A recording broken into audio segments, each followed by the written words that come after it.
আগরতলা পুর নিগমের অন্তর্গত যে সমস্ত ওয়ার্ডগুলোর মধ্যে তফসিলি জাতি মানুষের আধিক্য রয়েছে সেই সমস্ত এলাকাগুলোর আর্থিক সামাজিক ব্যবস্থার মানকে কিভাবে আরো বেশি করে বিকশিত করা যায় সেই লক্ষ্যকে সামনে রেখে ময়দানে পুর নিগম। বিশেষ করে এই সময়ের মধ্যে নিগম কর্তৃপক্ষ তফসিলি অধ্যুষিত এলাকাগুলোর সমস্যাগুলো সমাধান করার ব্যাপারে দ্রুততার সাথে ভূমিকা গ্রহণ করতে চাইছে। আর এই বিশেষ লক্ষ্যকে সামনে রেখে আজ পুর নিগমের ডেপুটি মেয়র মনিকা দাস দত্তের নেতৃত্বে এক প্রতিনিধি দল পুর নিগম এলাকার 7টা বিশেষ ওয়ার্ডকে চিহ্নিত করে সংশ্লিষ্ট কাজের জন্য পরিদর্শন করেন। এই বিষয় নিয়ে সংবাদ মাধ্যমের সামনে প্রতিক্রিয়া ব্যক্ত করতে গিয়ে মনিকা দাস দত্ত দাবি করেন, বর্তমান সময়ে রাজ্য সরকার তথা পুর নিগম আগামী দিনে নিগম এলাকার অন্তর্গত বিশেষ করে তপশিলি অংশের মানুষদের আর্থসামাজিক ব্যবস্থার মান উন্নয়নে বিভিন্ন পরিকল্পনা গ্রহণ করতে চলেছে। এই পরিকল্পনাগুলিকে সঠিকভাবে বাস্তবায়িত করার জন্যই তাদের আজকের এই কর্মসূচি। আজকের এই পরিদর্শনকালে মনিকা দাস দত্ত ছাড়া অন্যান্যদের মাঝে ছিলেন কর্পোরেটর বাপি দাস, নর্থ জোনাল চেয়ারম্যান প্রদীপ চন্দ্র প্রমুখ।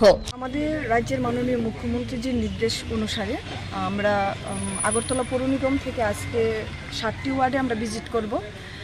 এসসি অধ্যুষিত এলাকাগুলোতে আমরা কি ডেভেলপমেন্ট করতে পারি সেই জায়গাগুলো আমরা আজকে পরিদর্শন করব।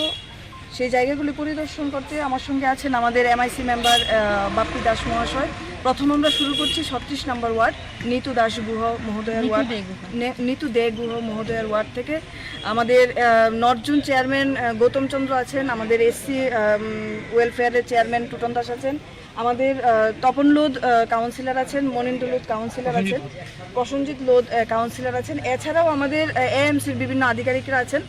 আসলে সরকার সময়ের সঙ্গে সঙ্গে তফসিলি জাতিদের জন্য বিভিন্ন বহুমুখী পন্থা গ্রহণ করেছেন, কিন্তু সেগুলো আমাদের বর্তমানে যে একটি স্কিম এসেছে PMOY অজয় স্কিম, সেই স্কিমের আওতায় আমরা ইনফ্রাস্ট্রাকচার ডেভেলপমেন্ট, স্কিল ডেভেলপমেন্ট এবং ইনকাম জেনারেশনের যে বিষয়গুলো আছে সেগুলো সরজমিনে আমরা নিজেরা দেখছি এবং দেখে এই বছরে 2023-24-এর অ্যাকশন প্ল্যান সেটা সাবমিট করার আগে আমরা নিজেরা তা পরিদর্শন করে তারপর সাবমিট করব। কি কি বিষয় এখানে মানে দেখতে পেলেন? কি কি এখন পর্যন্ত আমরা এখানে এসেছি নিতু গুহজির ওয়ার্ডে। এখানে আমরা যে জায়গাটা দেখেছি, নিতু গুহজি বলেছেন যে এই জায়গাতে ওনারা মার্কেট করতে চাইছেন, স্টল ডেভেলপমেন্টের জন্য এই এরিয়ার। Bureau report, Tripura news 8।